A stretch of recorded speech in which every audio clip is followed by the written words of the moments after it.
Salut à tous, aujourd'hui on se retrouve sur Mac pour parler d'Acronis. Acronis est un logiciel que j'affectionne tout particulièrement sur PC. C'est un logiciel qui permet de faire des images disques, des sauvegardes ou des restaurations. La version Mac vient tout juste de sortir et permet de faire la même chose. Donc des sauvegardes, des restaurations et des images disques. Ce qu'on appelle image disque, c'est une image complète du disque. On va pouvoir ensuite restaurer cette image à partir d'un support bootable.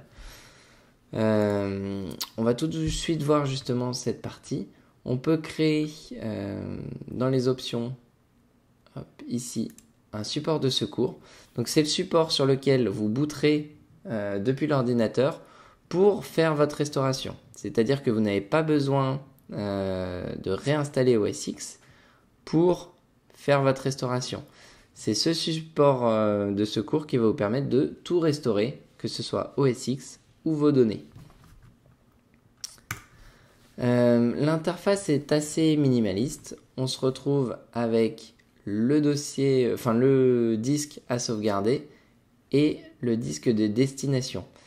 On peut voir ici, je vais tout supprimer pour arriver sur l'interface de base. On se retrouve ici donc avec le disque à sauvegarder, la source. Donc si je clique dessus, on va se retrouver avec tous les disques connectés à l'ordinateur. Alors vous voyez qu'ici il y a deux disques que je ne peux pas sauvegarder. C'est tout simplement parce que ce sont des disques NTFS. Pour que Acronis Mac fonctionne, il faut que ce soit des disques sous format Mac. C'est de l'extended, il me semble. Ou alors une clé USB. Ici, en l'occurrence, je vais sauvegarder juste mon système. Donc, je vais sélectionner mon système et cliquer sur Appliquer. Et ensuite, on va pouvoir sélectionner une destination. Donc, par défaut, il nous propose un lecteur USB. Donc là, ici, c'est ma clé USB, ou bien l'Acronis Cloud, qui est une solution de sauvegarde en ligne. Cependant, il me semble qu'il faut payer un supplément et que c'est un abonnement. Dans mon cas, je vais choisir mon serveur NAS, mon DiskStation. Hop. Et à ce moment-là, ma sauvegarde partira sur mon serveur NAS.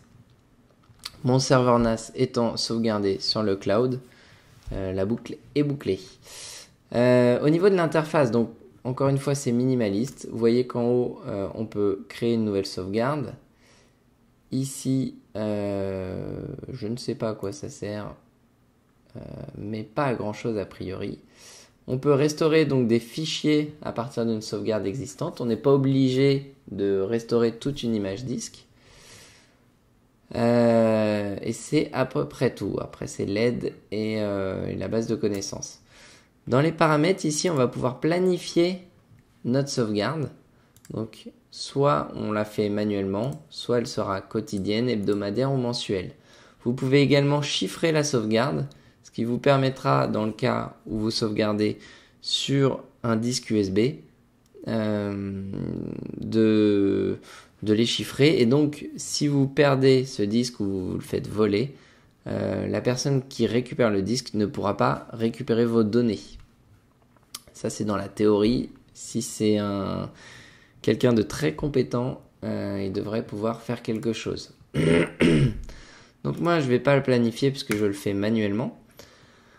Ici, je vais faire démarrer la sauvegarde. Et vous voyez qu'ici, Acronis commence à sauvegarder. Quelle est la différence avec Time Machine ? En fin de compte, la grosse différence, c'est le fait que ce soit une image disque. C'est-à-dire qu'il va sauvegarder vraiment tout le contenu du disque.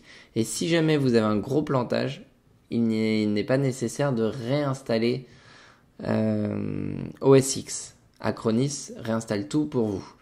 La restauration est plutôt rapide et c'est un des gros avantages d'Acronis également.